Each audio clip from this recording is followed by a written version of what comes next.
Bharatiya Janata party. Ram Ram. सब भैया बहनी के पाए लागी।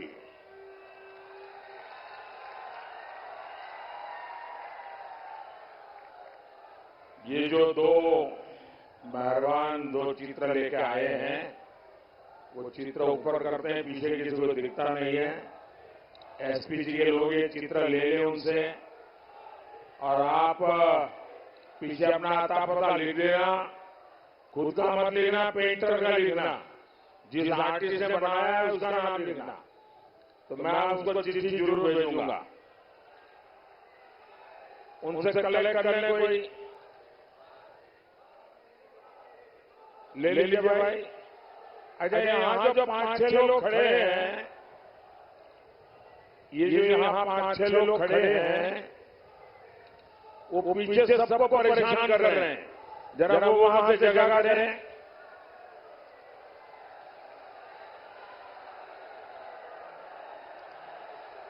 ये मैडम जो वीडियो उतार रही है, जरा आगे खड़े हो, जरा पीछे जाइए, ताकि पीछे वालों को परेशान कर रहे हैं आप। अच्छा, सुन नहीं पा रहे हैं आप लोग वहां?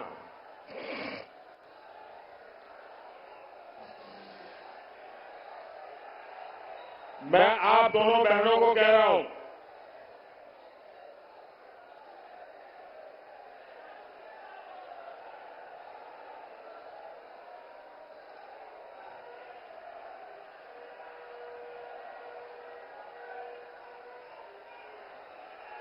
भारत माता की, भारत माता की, भारत माता की। 2 दिन पहले मैं बनारस में था। वहां जो माहौल बना, जिस प्रकार से काशी वासियों ने लोकतंत्र का उत्सव मनाया,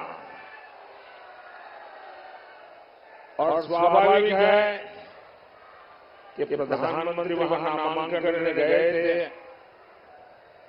तो जरा मीडिया वालों का भी ध्यान ज्यादा रहता है।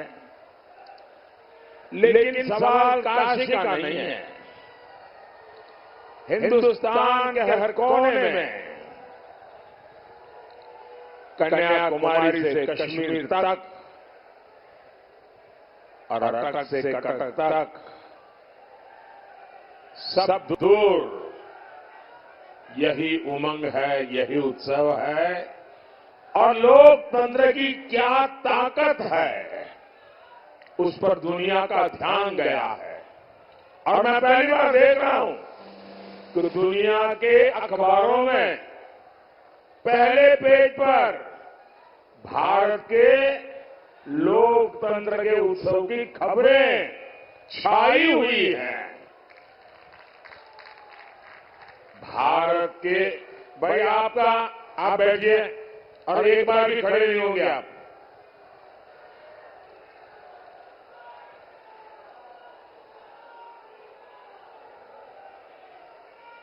भारत की पहचान,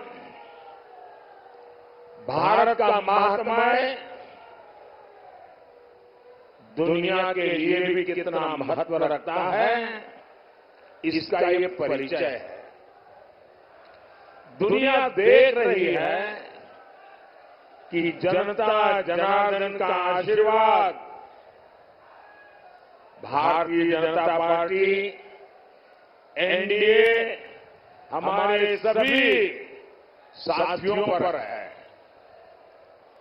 और जहां भी जाते हैं, एक ही स्वर सुनाई देता है, एक ही नारा गूंज रहा है, एक ही संकल्प चारों तरफ लेकर के लोग चल रहे हैं, और वो है फिर एक बार, फिर एक बार, फिर एक बार। भाइयों और बहनों, आखिर दुनिया को ये विश्वास कैसे है? ये रातों रात तो नहीं हुआ है।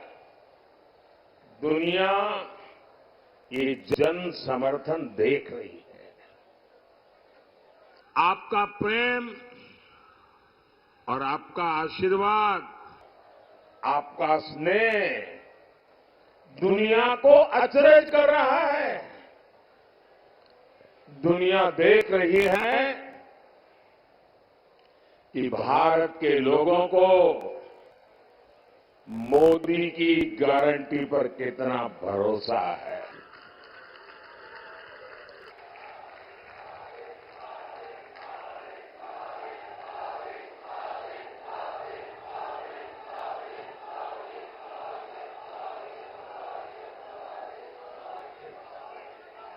साथियों, मोदी की गारंटी का मतलब क्या होता है? इसका ताजा उदाहरण सीएए कानून है। सीएए कानून है और आपने देखा होगा कल ही सीएए कानून के तहत शरणार्थियों को भारत की नागरिकता देने का काम शुरू हो गया। पहले लॉट को ऑलरेडी नागरिकता दी गई और ये सभी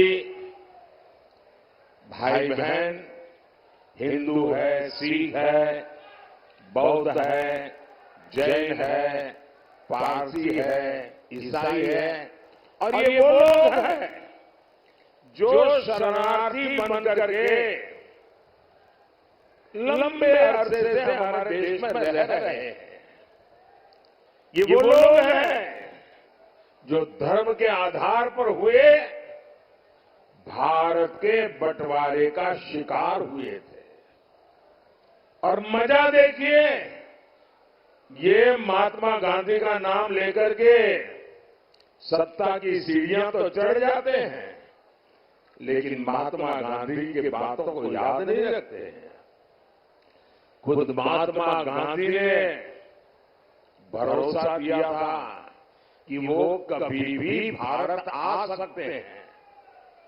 70 वर्षों में हजारों परिवार प्रताड़ना झेल करके अपनी बेटियों की इज्जत बचाने के लिए, अपना धर्म, अपनी संस्कृति, अपनी परंपरा को बचाने के लिए मजबूरन मुसीबत के मारे भारत मां की कोख में आकर के शरण लिया। लेकिन कांग्रेस ने इनकी कभी सूध नहीं ली, क्योंकि ये कांग्रेस के वोट बैंक नहीं थे। और ये लोग कौन है?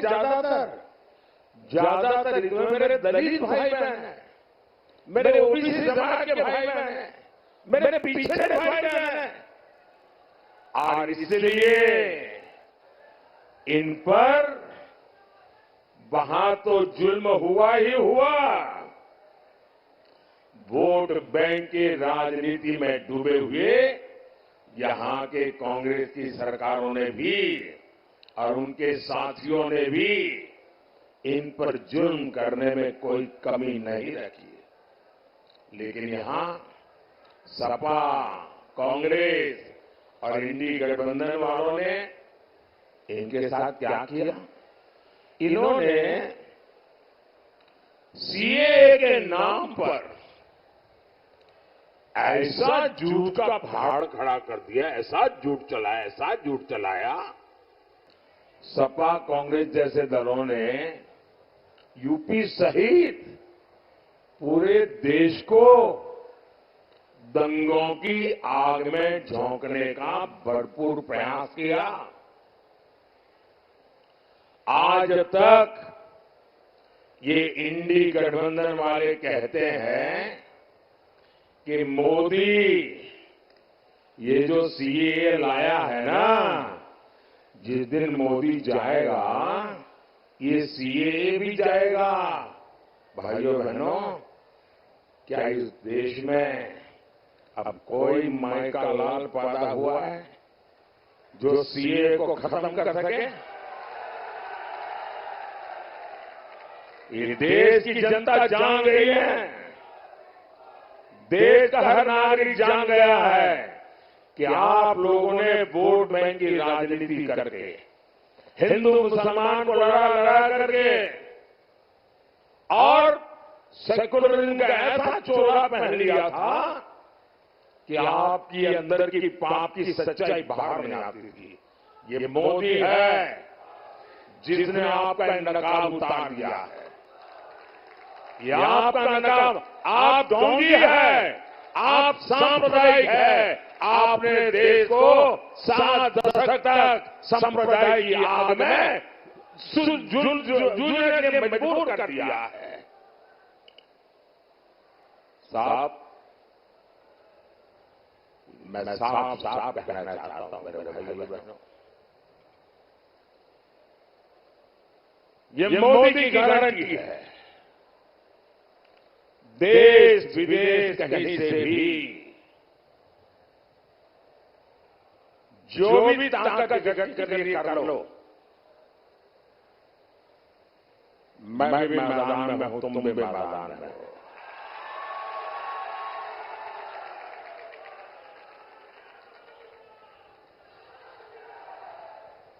आप सीएए नहीं मिटा पाओगे। आने वाले कुछ महीनों में ही पश्चिम बंगाल से लेकर दिल्ली, पंजाब तक हजारों शरणार्थी परिवार मां भारती की गोद में रह रहे हैं, अनाथ की तरह रह रहे हैं। वो अब सम्मान के साथ रहेंगे, उनके पास उनकी एक पहचान होगी, वो मां भारती के बेटे कहने के हकदार हो जाएंगे। हमारे उत्तर प्रदेश में भी ऐसे लाखों परिवार बसे हुए हैं जी। साथियों, मोदी की एक और गारंटी आज कश्मीर में भी दिख रही है। पिछले 5-6 दशकों में कश्मीर देश के हर चुनाव का मुद्दा होता था। हर चुनाव में सभी दल कश्मीर के मुद्दे को भुनाते थे। आपने देखा होगा, ये हमारे विरोधी लोग हैं ना, उनकी बोलती बंद हो गई है, उनके मुंह पे ताला लग गया है। और दबी जबान में उन इलाकों में जाकर के कहते हैं, अरे चिंता मत करो, ये मोदी भले कुछ भी चिल्लाता रहे, ये मोदी ने भले 370 हटाया, जैसा ही हमको मौका मिलेगा ना, हम 370 भी वापस ले आएंगे। भाइयों बहनों, सवाल मोदी का नहीं है। जिस प्रकार से श्रीनगर में ये चौथे चरण के समय मतदान हुआ, भैया आपका प्यार मेरे सर आंखों पर, मुझे जरा बोलने दीजिए।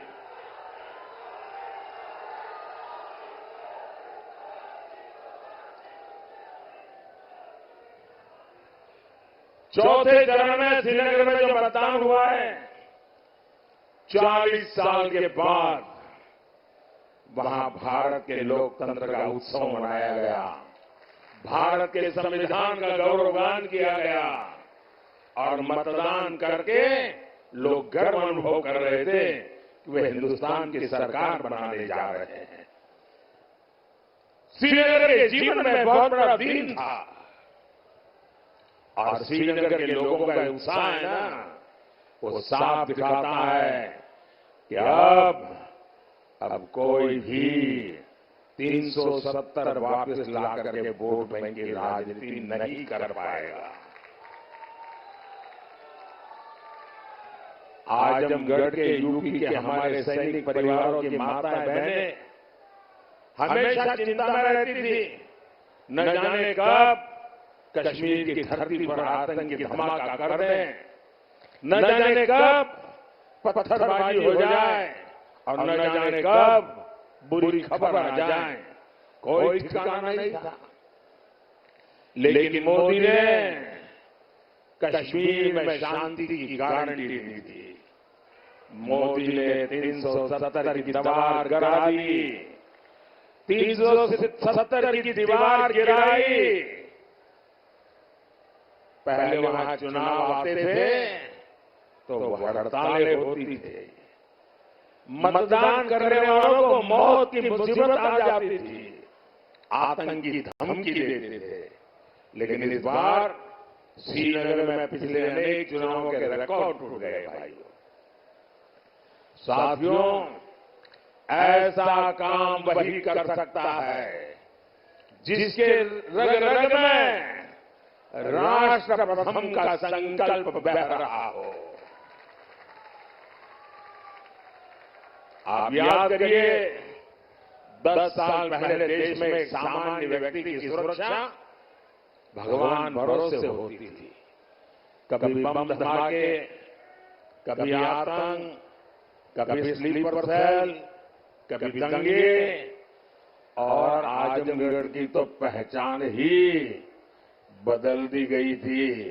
न जाने किस किस नाम से आजमगढ़ को बुलाया जाता था, कितना बदनाम करके छोड़ा था। देश में कहीं भी धमाके होते थे तो सबसे पहले लोगों का ध्यान आजमगढ़ की तरफ जाता था, लोग आजमगढ़ की चर्चा करते थे। और तब यहां समाजवादी पार्टी की सरकार आजमगढ़ की प्रतिष्ठा के लिए न कुछ सोचती थी न कुछ करती थी। तब सपा के शहजादे आतंक के समर्थन में दंगाइयों का सम्मान करते थे, धमाके करने वाले आतंकियों को छोड़ा जाता था, स्लीपर सेल्स को राजनीति का कवर दिया जाता था। इसी रवैये के कारण देश भर में आतंकवाद फला फूला, अनेक माताओं को अपने बच्चों को बर्बाद होते देखा। और इन लोगों तो आज भी ऐसा ही रवैया है। भाइयों और बहनों, सपा कांग्रेस दल दो है, लेकिन दुकान एक ही है। ये झूठ का सामान बेचते हैं, ये तुष्टीकरण का, परिवारवाद का और भ्रष्टाचार का सामान बेचते हैं।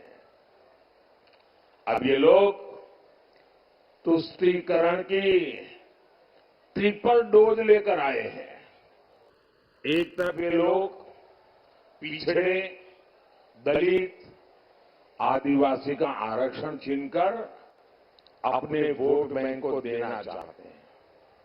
दूसरी तरफ ये इंडी गठबंधन वाले आपकी संपत्ति का आधा हिस्सा छीनकर उसको भी अपने वोट बैंक को देना चाहते हैं। और साथ ही ये लोग देश के बजट को भी बांटना चाहते हैं। बजट का 15% भी अब वहां सीधा का सीधा माइनॉरिटी के नाम पर ही अलॉट करना चाहते हैं। मैं आप सबको चौक कहना चाहता हूं, देश की एकता के लिए, देश में सच्चे अर्थ में संविधान का सम्मान करने के लिए, देश में सच्चे अर्थ में बाबा साहब आंबेडकर की भावनाओं को जीने के लिए हमें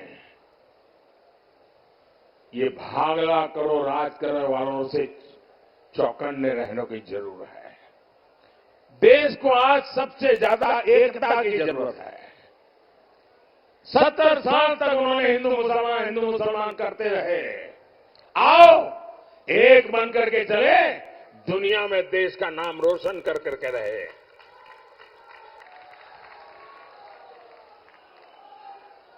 साथियों, इंडी गठबंधन तुष्टीकरण के दलदल में पूरी तरह धंस चुकी है। समाजवादी पार्टी के शीर्ष नेता राम मंदिर को लेकर आए दिन घटिया बातें कर रहे हैं। कांग्रेस के शहजादे ने तो राम मंदिर को गालियां देने का मिशन ही चला रखा है। सिर्फ वोट बैंक को खुश करने के लिए ये लोग हमारी आस्था पर चोट कर रहे हैं। साथियों, यहां इतनी बड़ी संख्या में हमारी माताएं बहनें आई हैं। मोदी आपका जीवन बेहतर बनाने के लिए दिन रात एक कर रहा है। आज हर गरीब को मुफ्त अनाज मिल रहा है। आज हर गरीब को मुफ्त इलाज मिला, पक्का घर मिला, घर में नल, नल में जल, सस्ता सिलेंडर, ऐसी अनेक सुविधाएं आप तक पहुंची है। क्या समाजवादी सरकार में, कांग्रेस की सरकार में उन लोगों ने आपकी कभी चिंता की थी क्या? उन्हें आपको अपने हाथ पर छोड़ दिया था? नहीं छोड़ दिया था। ये मोदी है जो आपके जीवन से हर चिंता को दूर कर रहा है। अभी मोदी ने एक और बड़ा फैसला लिया है। आपके घर में और यहां जितने लोग हैं इन सबके काम आने वाला है। आप किस जात में पैदा हुए, किस बिरादरी में पैदा हुए, आप धनी हैं नहीं है, पढ़े लिखे हैं नहीं है, गांव में रहते हैं, शहर, कुछ नहीं, सबके सब, क्योंकि मेरा तो मंत्र है सबका साथ सबका विकास। अब आपके घर में और आजकल हर परिवार में बुजुर्ग लोग होते ही होते हैं। माँ बाप, दादा दादी, चाचा चाची, नाना नानी, कोई कोई बुजुर्ग होते हैं। और 70 साल के बाद छोटी मोटी कोई बीमारी भी होती है, दवाई का खर्चा भी होता है। अब जो बेटा या बेटी कमाते हैं उनके मन में ये रहता है कि पिताजी की खिलाने पिलाने में तो कोई प्रॉब्लम नहीं है, लेकिन अगर दवाई का बोझ आ जाए तो बेटा बेटी चिंता में लग जाते हैं, कैसे करेंगे भाई। उनके सामने प्रश्न होता है कि बच्चों का परवरिश करें कि बुजुर्गों की चिंता करें। जिम्मेवारी भी है, दोनों जिम्मेवारी है, लेकिन अब आपको चिंता करने की जरूरत नहीं है। ये चिंता ये आपका बेटा मोदी करेगा। 70 साल से ऊपर के आपके परिवार में जो भी लोग होंगे उन सबकी बीमारी में इलाज के खर्च की जिम्मेवारी मोदी की। ये मोदी की गारंटी है। घुटने की दिक्कत हो, हार्ट की परेशानी हो, कोई भी बीमारी हो, हर बुजुर्ग का इलाज होगा और वो भी मुफ्त होगा। साथियों, मोदी ने एक और योजना शुरू की है। इसमें बिजली बिल 0 हो जाता है। बिजली बिल 0।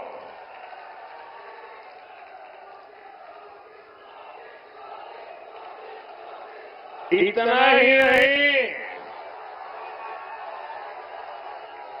बिजली बिल तो 0 हो जाएगा, लेकिन बिजली इस्तेमाल करने वाला हीरो बन जाएगा। सिर्फ निर्हुआ हीरो हो गया था नहीं, आप हीरो बन जाएंगे।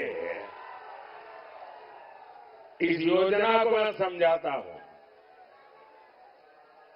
और ऑलरेडी चालू कर दिया है मैंने। ऐसा नहीं कि 4 जून के बाद करूंगा, कर दिया। योजना का नाम है पीएम सूर्य घर मुफ्त बिजली योजना।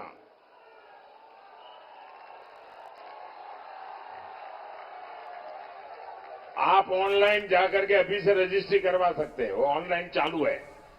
योजना क्या है? मोदी आपको 75,000 रुपया देगा। तो लालगंज से प्रधानमंत्री नरेंद्र मोदी को सुन रहे थे आप। अपने संबोधन में पीएम मोदी ने केंद्र सरकार के योजनाओं को गिनवाया और साथ ही विपक्ष पर भी जोरदार हमला बोला। इसी के साथ इस बुलेटिन में अभी के लिए बस इतना ही। खबरों से जुड़े रहने के लिए आप देखते रहिए कशिश न्यूज। नमस्कार।